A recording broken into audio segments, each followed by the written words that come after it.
شروع کرتے ہیں اللہ کے بابرکت نام سے جو بڑا مہربان اور نہایت رحم والا ہے۔ تمام تعریفیں میرے اللہ رب العزت کے لیے ہیں۔ خوفناک کہانیوں کے معزز ناظرین کو میری طرف سے السلام علیکم۔ امید کرتی ہوں آپ سب لوگ خیریت سے ہوں گے، جہاں ہوں گے خوش ہوں گے، اور میرے چینل کی خوفناک کہانیوں کو بے حد پسند بھی کرتے ہوں گے۔ آج آپ لوگوں کے لیے میں بہت ڈراؤنی کہانیاں لائی ہوں جنہیں آپ لوگ بہت پسند کریں گے۔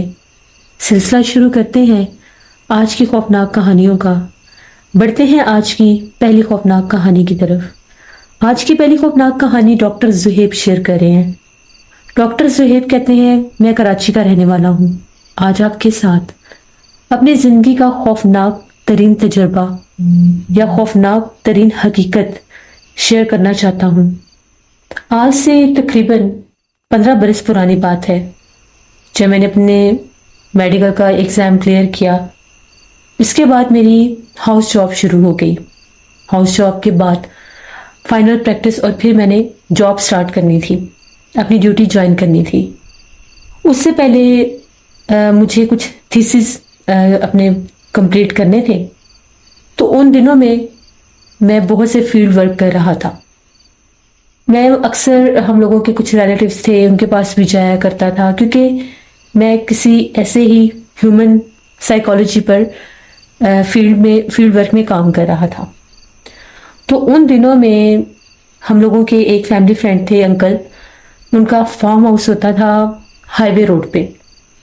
تو میں ان کی طرف گیا، انہوں نے مجھے انوائٹ کیا۔ ان کی ایک نواسی تھی، وہ کچھ مینٹلی ریٹارڈڈ تھی، تو میں اس بچی سے بھی ملنے گیا۔ میں اس کی نیچر کا جو بدلاؤ تھا بس وہ دیکھنا چاہتا تھا، اس سے باتیں کرنا چاہتا تھا کہ ایک نارمل انسان میں اور جس طرح سے ایک مینٹلی ریٹارڈڈ شخص ہوتا ہے، ذہنی مریض، ان کے جو بیہیویئر ڈفرینس ہیں ان پر ہی میرے سارے تھیسز تھے۔ وہاں پر ہم لوگ بیٹھے باتیں کر رہے تھے، تو جب میں نے انکل سے پوچھا کہ انکل آپ لوگوں نے اس کا پراپر علاج کیوں نہیں کروایا؟ ان کا یہ کہنا تھا کہ پہلے بہت سہولت ہوا کرتی تھی، تقریباً 20-22 برس پرانی بات ہے۔ ہمارے ادھر ہائی وے کے قریب ہی ایک مینٹل ہاسپٹل ہوتا تھا، بڑا چلتا تھا، بڑے لوگ آتے تھے۔ اکثر وہاں پر ذہنی مریضوں کو لایا جاتا تھا، اکثر وہاں پر ڈپریشن کے مریضوں کو لایا جاتا تھا، اکثر ایسے لوگوں کو لایا جاتا تو جو زندگی سے بالکل نا امید ہو چکے ہوتے تھے۔ ان کے وہاں پر علاج ہوتے تھے۔ وقت گزرتا گیا، آہستہ آہستہ وہاں کے حالات بہت سے خراب ہونے لگ گئے، اور وہ ویران ہو کر بند ہو گیا، یہاں تک کہ وہاں کا ڈاکٹر بھی نہیں بچا۔ جو ہی میں نے یہ لفظ سنے، میں نے انکل کو روکا اور انکل کو کہا کہ آپ مجھے پوری ڈیٹیل بتائیں، میں اس جگہ کی پوری ہسٹری اور کہانی جاننا چاہتا ہوں۔ پھر انکل نے مجھے وہاں کی کہانی بتانا شروع کی۔ انکل کی زبانی ہی وہ کہانی سنتے ہیں۔ انکل بتاتے ہیں کہ کراچی شہر کے شور شرابے سے دور پرانی ہائی وے کے کنارے پر ایک بوسیدہ اور ویران عمارت کھڑی ہے، جسے لوگ پاگل خانہ کہتے ہیں۔ سالوں پہلے یہ ایک مصروف ہسپتال تھا جہاں ذہنی مریضوں کا علاج کیا جاتا تھا، مگر آج یہ صرف خوف اور پرسرار کی کہانیوں کا گڑھ بن کے رہ گئی تھی۔ وہ کہنے لگے کہ یہ بھی کہا جاتا ہے کہ جب رات کا اندھیرا ہوتا تھا، جو ہی رات گہری ہوتی تھی، اندھیرا گہرا ہوتا تھا، تو پاگل خانے کی دیواریں دل دہلا دینے والے چیخوں سے گونج اٹھتی تھیں۔ یہ چیخیں کسی انسان کی نہیں ہوتی تھیں، بلکہ ان آسیبوں کی ہوتی تھیں جو یہاں کے مریضوں کو سونے نہیں دیتے تھے۔ رات بھر ڈاکٹر اور نرسز ان پاگلوں کا علاج کرتے تھے، ان کو چپ کروانے کی کوشش کرتے تھے، مگر ساری کوششیں بے سود ثابت ہوتی تھیں۔ مریض خوف کے مارے بستروں پر کانپتے رہتے، کبھی اپنی چیخوں میں گم ہو جاتے اور کبھی اپنی پتھرائی ہوئی آنکھوں سے خالی چھت کو گھورتے رہتے۔ انکل کا یہ بتانا تھا کہ ان کو یہ ساری باتیں تب پتہ چلیں جب ان کے ہی خاندان کی 1-2 اور بھی ایسے افراد تھے جن میں یہ بیماری تھی، جو ذہنی مریض تھے، پیدائشی ذہنی مریض نہیں تھے، کچھ عرصے کے بعد ان کے دماغ پلٹ جاتے تھے، تو ان کے علاج کے لیے بھی اسی پاگل خانے میں یا مینٹل ہاسپٹل میں ان کو لے کر جایا جاتا تھا۔ تو انکل بتاتے ہیں کہ وہاں پر یہ معاملات ہم لوگ سنتے تھے کہ وہاں کے جو نرسز سٹاف ہوتا تھا یا وہاں کے اکثر لوگ بھی، وزٹر بھی یہ باتیں کیا کرتے تھے کہ یہاں کے مریض جو ہیں وہ بہت خوف زدہ رہتے ہیں.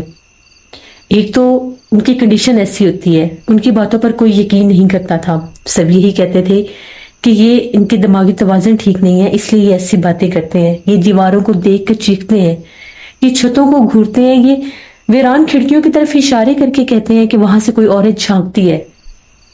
جب بھی کسی مریض کو چیک اپ کے لیے کسی دوسرے روم میں لے جایا جاتا ہے تو وہ یہ کہتے ہیں کہ ہمارے پیچھے کوئی عورت آ رہی ہے.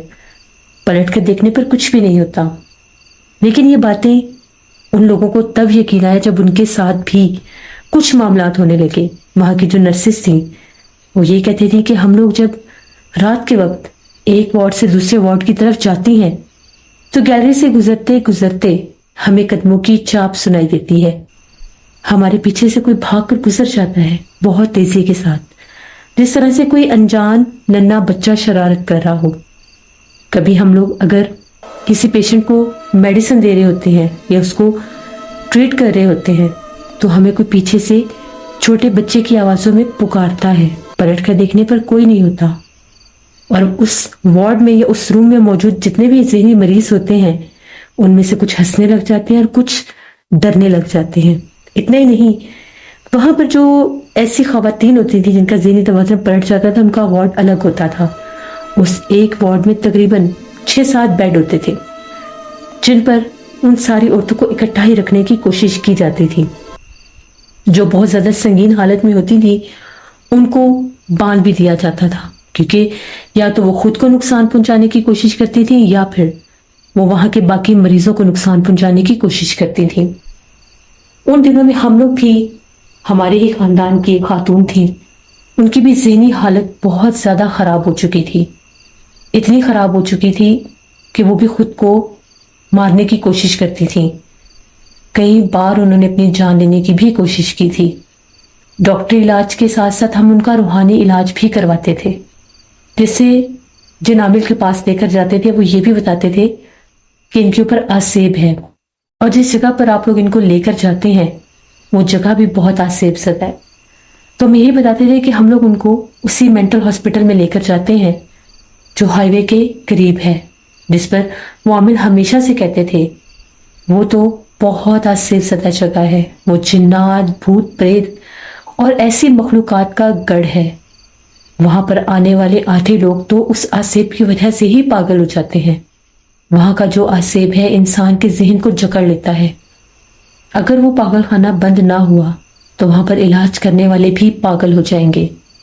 کئی بار میں اس کے پاس سے گزرا ہوں، کئی بار میرا وہاں سے ان مخلوقات کے ساتھ آمنا سامنا بھی ہوا ہے. میں ایک عامل ہوں، میں جنات، بھوت پریت اور ایسی مخلوقات کو دیکھ لیتا ہوں. میں ایسی مخلوقات سے ہم کلام ہو جاتا ہوں اپنی روحانیت اور پڑھائی کے ذریعے.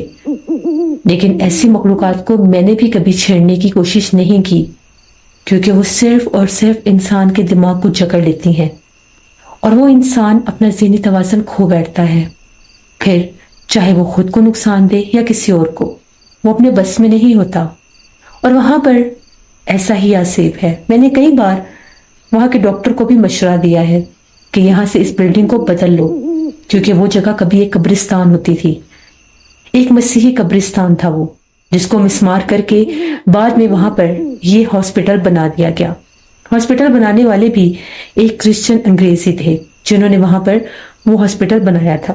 اس کے بعد وہ واپس برطانیہ چلے گئے اور وہ مینٹل ہاسپٹل پاکستان کے ڈاکٹروں کے پاس آ گیا.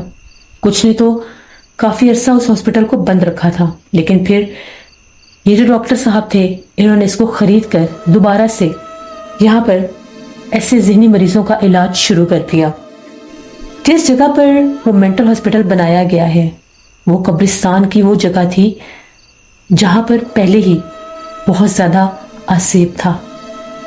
وہاں پر ایسے بنجر درخت تھے جن کے اوپر آسیب بستا تھا، جن کو گرا کر مسمار کر کے ان قبروں کو ختم کر کے مسمار کر کے یہ بلڈنگ بنائی گئی.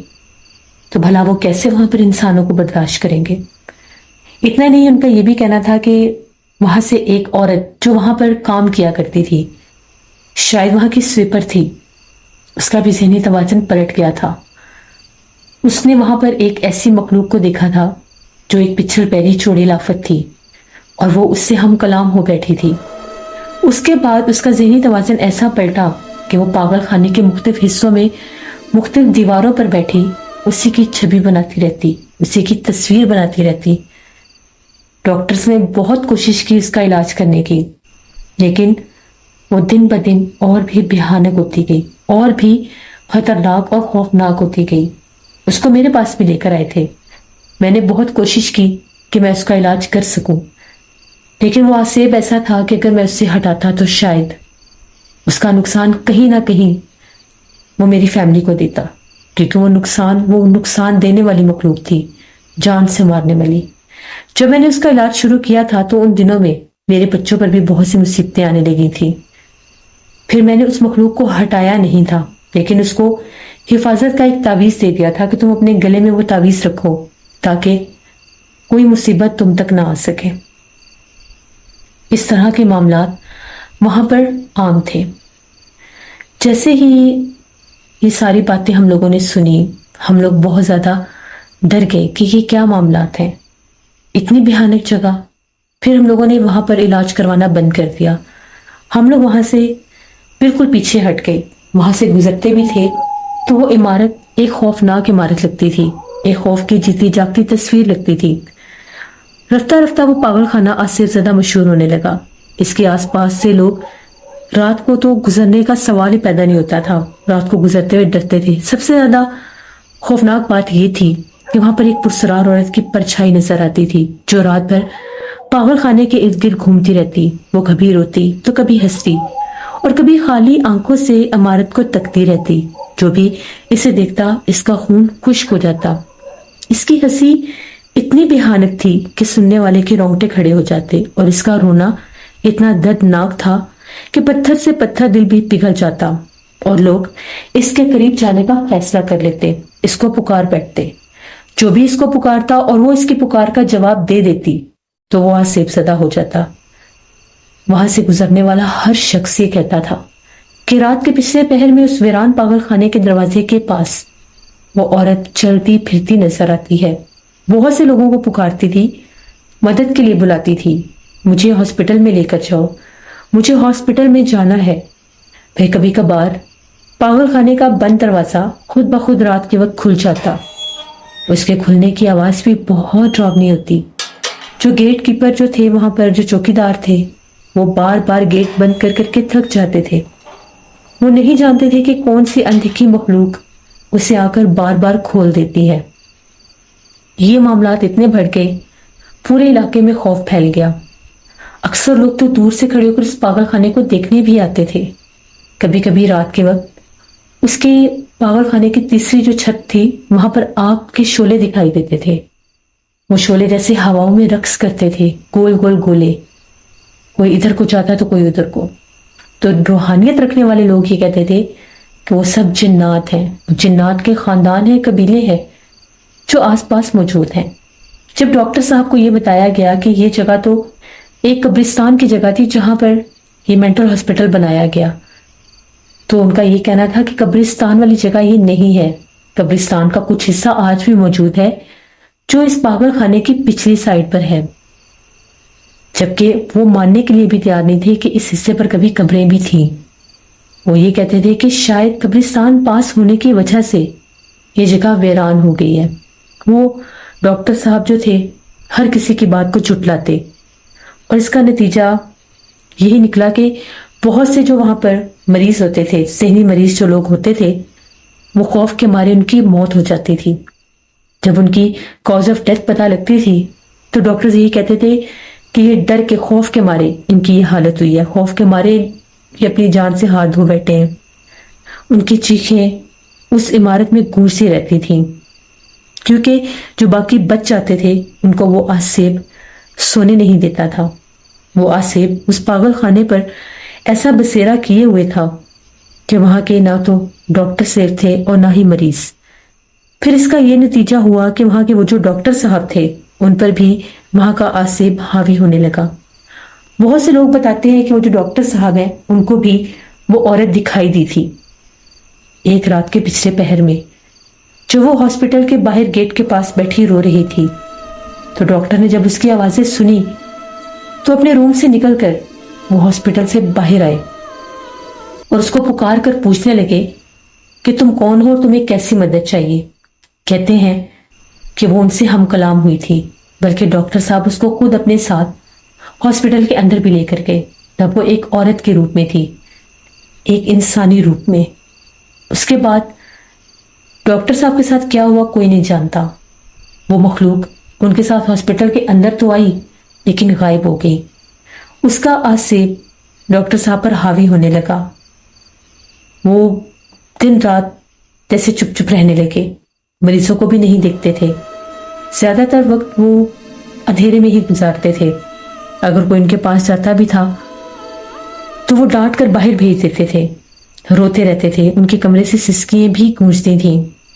بہت سی نرسز نے کوشش کی کہ باقی ہاسپٹلز کے جو ڈاکٹرز ہیں ان سے بھی رابطہ کیا جائے۔ بہت سے ڈاکٹرز ان ڈاکٹر کے علاج کے لیے بھی آئے، لیکن کوئی بھی انہیں ٹھیک نہیں کر سکا۔ وہ دن رات وہ ڈاکٹر جو مریضوں کو بچانے کی کوشش کرتے تھے، ان پر اس آسیب کا ایسا سایہ پڑا کہ وہ بھی اپنا ذہنی توازن کھو بیٹھے۔ آج بھی لوگ کہتے ہیں کہ رات کی تاریکی میں اس ویران پاگل خانے کے ٹوٹے ہوئے گیٹ کے پاس ایک بوڑھا شخص بیٹھا نظر آتا ہے۔ خالی نظروں سے وہ سامنے دیکھتا رہتا ہے، اور وہ اور کوئی نہیں بلکہ وہی ڈاکٹر ہے جس کا وہ ہاسپٹل تھا۔ میں نے جب یہ ساری باتیں سنی میرے تو رونگٹے کھڑے ہو گئے۔ میں تو چیزیں سن کر اتنا حیران ہوا کہ میں اپنے تھیسے سے بھول گیا، اور میں نے انکل سے کہا کہ میں بھی اس ہاسپٹل کو دیکھنا چاہتا ہوں، میں بھی اس پاگل خانے کو دیکھنا چاہتا ہوں۔ جس پر انکل نے کہا کہ غلطی بالکل بھی مت کرنا وہاں پر جانے کی، اگر اپنی جان پیاری ہے تو وہاں کوئی بھی نہیں جاتا، وہ تو عرصے زمانے سے بند پڑا ہے، شاید اب تو اس کی وہ عمارت بھی کھنڈر کی شکل اختیار کر گئی ہوگی۔ کہتے ہیں کہ اس کو آس پاس سے گھنے درختوں نے گھیر رکھا ہے، جو اس کی ظاہری شکل کسی کو دیکھنے بھی نہیں دیتے کہ کوئی بھی اس کی طرف نہ آ جائے۔ وہ بھیانک عورت، وہ پرچھائی، وہ مخلوق آج بھی رات کے اندھیروں میں وہاں بھٹکتی ہے۔ شاید وہاں پر کبھی اس کا گھر رہا ہوگا، شاید وہاں کے کسی ویران درخت پر وہ بستی ہوگی جس کو گرا کر وہ ہسپتال کھڑا کیا گیا تھا۔ اپنا گھر ٹوٹنے کا بدلہ اس نے بہت سے لوگوں سے لیا، بہت سے معصوم جانوں سے بھی لیا، لیکن اس کے بعد بھی اس کا بدلہ پورا نہیں ہوا۔ وہ اس کھنڈر میں اس کے بعد بھی بھٹکتی ہی رہتی تھی۔ میں نے ان سے ساری باتیں سنی، میرے اندر تو ایک عجیب تجسس جاگ گیا۔ میں نے چاہا کہ میں اس جگہ کو دیکھ کر ہی رہوں گا۔ میں نے انکل کو کہا کہ جی ٹھیک ہے، میں اس طرف نہیں جاؤں گا، لیکن میں کب رکنے والا تھا۔ میں نے ان سے اجازت طلب کی اور وہاں سے نکلنے کی کوشش کی، لیکن انہوں نے زبردستی مجھے چائے کے لیے روک لیا۔ تقریباً شام ہو چکی تھی، مغرب کے بعد کا ٹائم تھا، بلکہ عشاء کی اذانیں شروع ہو گئی تھیں۔ جب میں ان سے اجازت لے کر ان کے گھر سے نکلا، میں اسی ہائی وے روڈ پر تھا جہاں کی ایک بھیانک داستان سن کر میں ابھی آ رہا تھا۔ میرا دل کہتا تھا کہ میں اس جگہ کو دیکھوں، میرے قدم چاہتے تھے کہ میں اس طرف جاؤں، میرا دماغ کہتا تھا کہ رک جاؤ، مت جاؤ، بڑوں کی بات مان لینی چاہیے۔ اسی طرح سے جب میں بالکل آہستہ آہستہ گاڑی چلاتے ہوئے ہائی وے سے گزر رہا تھا تو کچھ نشانیاں مجھے انکل نے بتائی تھی کہ وہ پاگل خانہ جس طرف تھا ایک کچی سی سڑک تھی جس کے کونے کے اوپر ایک ٹوٹا پھوٹا بورڈ لگا ہوا تھا جو شاید اسی پاگل خانے کا تھا، جو آدھا گر کے ٹوٹ چکا تھا اور آدھے کے اوپر کچھ الفاظ ابھی بھی باقی تھے۔ میں نے نہ چاہتے ہوئے اپنی گاڑی روکی، باہر نکلا، آس پاس دیکھا، اتنا ویرانہ اور سناٹا تھا کہ مجھے خوف سا محسوس ہو رہا تھا۔ جو ہی میں نے اس بورڈ کو دیکھا تو وہ پاگل خانے کا ہی بورڈ تھا، اس کے آخر کے کچھ لفظ باقی تھے۔ میرے دل نے کہا کہ رک جاتا ہوں، پھر میں نے سوچا تھوڑا آگے چل کے دیکھ لیتا ہوں۔ وہاں پر گاڑی جانا مشکل تھی، روڈ بالکل خراب تھا، خستہ کٹا پھٹا روڈ تھا۔ میں پیدل ہی چلنے لگا، چلتے چلتے کافی آگے نکل آیا مین روڈ سے تو دور ایک پرانی عمارت کے آثار نظر آئے جو گھنے درختوں میں گھری ہوئی تھی۔ میں سمجھ گیا تھا کہ وہی پاگل خانہ ہے. اس کی وہ پیلے رنگ کی دیواریں مجھے دور سے ہی دکھائی دے رہی تھیں، جن میں کبھی زندگی بھی آباد تھی. آگے بڑھنے لگا تو میرے کانوں کے ساتھ ایک بھیانک دل دہلاتے ہونے والی چیخ ٹکرائی. وہ چیخ اتنی خوفناک تھی کہ میرے قدم وہیں پر ڈول گئے. میری آگے جانے کی ہمت ہوئی ہی نہیں، اور وہ چیخ کسی عورت کی چیخ تھی. میں 2 منٹ رکا، ابھی پھر آگے بڑھنے لگا 2 قدم، پھر سے وہ چیخ گونجی. میں وہیں سے واپس لوٹ آیا. میں نے کہا کہ نہیں، اگر مجھے کوئی چیز روک رہی ہے تو مجھے آگے نہیں جانا چاہیے، شاید اسی میں میری بھلائی ہے. میں وہیں سے واپس آیا، اپنی گاڑی سٹارٹ کی اور تیزی سے وہاں سے نکل گیا. گھر پہنچا تو میری طبیعت بہت خراب ہو گئی. میرا سر بہت زیادہ بھاری ہو گیا تھا، آنکھیں ایسی تھیں جس طرح سے ان میں انگارے جل رہے ہیں. میں فوراً سے جا کر اپنے کمرے میں لیٹ گیا. میری امی میرے پاس آئیں تو میں نے انہیں کہا کہ میری طبیعت ٹھیک نہیں ہے، میرے سر میں بہت درد ہو رہا ہے. جس پر انہوں نے مجھے کچھ نہیں کہا اور وہ باہر چلی گئی کمرے کا دروازہ بند کر کے. اس رات میں خوف کے مارے سو نہیں سکا. مجھے ساری رات ڈراؤنے خواب آتے رہے، جس طرح سے میں اسی پاگل خانے کے قریب ہوں اور ایک بھیانک چہرے والی عورت مجھے اپنی طرف پکار رہی ہے. اس کا چہرہ بہت خوفناک ہے. اس پاگل خانے کی دوسری طرف بہت سی قبریں ہیں جن کے آس پاس ایسے کئی بھیانک چہرے موجود ہیں. جب میں نے یہ خواب دیکھا، میری خوف کے مارے آنکھ کھل گئی. کمرے میں خوب اندھیرا تھا، میرا چہرہ پسینے سے بھرا ہوا تھا. میں فوراً سے اٹھا، لائٹ جلائی، پنکھا چلایا، پانی کے 2 گلاس پیے. تب جا کر میں کچھ نارمل ہوا اور میں نے کبھی بھی وہاں پر نہ جانے کا پختہ ارادہ کیا. اگر میں وہاں پر چلا جاتا تو پتہ نہیں میرے ساتھ کیا ہو جاتا. کئی دن ان خوفناک خوابوں نے میرا پیچھا نہیں چھوڑا. بالآخر مجھے ایک صاحب علم سے رجوع کرنا پڑا. میں ان کے پاس گیا، میں نے انہیں ساری بات بتائی تو ان کا یہ کہنا تھا کہ شکر کرو تم بچ گئے ہو. اگر تم اس بلڈنگ کے پاس چلے جاتے، اس عمارت کے اندر چلے جاتے، تو شاید وہ تمہیں زندہ ہی نہ چھوڑتی. جس وقت تم وہاں پر گئے تھے وہ وہاں پر موجود تھی اور اسے اپنی موجودگی ظاہر بھی کر دی، کیونکہ یہ مخلوقات اپنا آپ ظاہر ضرور کرتے ہیں، یہ جہاں پر بھی ہوں، کسی آواز کی صورت میں، کسی جھونکے کی صورت میں، کسی اسمیل کی صورت میں، یا کسی بھی طرح سے وہ اپنا آپ ظاہر کر دیتے ہیں. پھر عقل مند لوگ اگر ان اشاروں کو سمجھ کر بچ جائیں تو ان کی زندگیاں بچ جاتی ہیں، اور ایسے لوگ جو ان کو اپنا وہم سمجھ کر آگے بڑھ جائیں وہ پچھتاتے رہ جاتے ہیں. میں نے توبہ کر لی کہ میں کبھی بھی اس طرف نہیں جاؤں گا. تو یہ میری زندگی کی ایک کہانی تھی جس کی شاید میں نے ایک جھلک بھی نہیں دیکھی، جو میں نے آپ کے ساتھ شیئر کی. وہ شکریہ ڈاکٹر زہیب آپ کا، جس میں اللہ سے ہمیشہ رحم مانگنا چاہیے. ایسی بہت سی کہانیاں میں نے پہلے بھی شیئر کی ہیں، جس میں ایسی بہت سی سوسائٹیز ہوتی ہیں، ایسی بہت سی بلڈنگز ہوتی ہیں، ایسی بہت سی جگہ ہوتی ہیں جو اللہ نہ کرے پرانے قبرستانوں کو مسمار کر کے لوگ بنا دیتے ہیں. وہ اتنا ظلم کیوں کرتے ہیں یہ تو اللہ ہی بہتر جانتا ہے، لیکن وہ نہیں جانتے کہ اس کے بعد میں ہونے والے اثرات کیسے ہو سکتے ہیں. میں ہمیشہ اپنی ویڈیوز میں یہ باتیں آپ لوگوں کے ساتھ اپنی سٹوریز میں شیئر کرتی ہوں کہ قبرستان آسیب زدہ نہیں ہوتے، ان کو آسیب زدہ کرنے والے بھی انسان خود ہوتے ہیں. وہاں پر عملیات کر کے، اپنے جادوؤں کے توڑ کر کے، اور ایسی ایسی چیزوں کو بھیج کے، جب وہاں پر جادوؤں کے عملیات کیے جاتے ہیں یا جادوؤں کے توڑ کیے جاتے ہیں تو پھر وہاں پر جنات بھوت پریت اپنا بسیرا کر لیتے ہیں، جس کی وجہ سے وہ قبرستان ویران اور آسیب زدہ ہو جاتے ہیں. پھر جب ایسی جگہوں کو توڑا جاتا ہے، مسمار کیا جاتا ہے کسی بھی پرپس کے لیے، تو پھر وہ نقصان اٹھاتے ہیں. ہمیشہ کوئی بھی جگہ لینے سے پہلے اس کی ہسٹری کو جان لینا ضروری ہوتا ہے، تبھی انسان آنے والے خطروں سے بچ سکتا ہے. یہ تھی آج کی خوفناک کہانی. امید کرتی ہوں آپ لوگوں کو پسند آئی ہوگی. آپ لوگ اپنا فیڈ بیک ضرور دیں. آپ لوگ بھی اپنی ہارر سٹوریز شیئر کر سکتے ہیں ڈسکرپشن باکس میں دیے گئے ای میل آئی ڈی nushinmilk57@gmail.com پر. اس کے علاوہ آپ لوگ مجھے کامنٹ باکس میں بھی سٹوری شیئر کر سکتے ہیں. جو لوگ چینل کو وزٹ کر رہے ہیں ابھی تک سبسکرائب نہیں کیا تو پلیز میرے چینل کو سبسکرائب کریں. آپ لوگ سٹوری سنتے ہیں، سبسکرپشن بہت زیادہ، چینل کو سبسکرائب کرنا بالکل فری ہوتا ہے. اگر آپ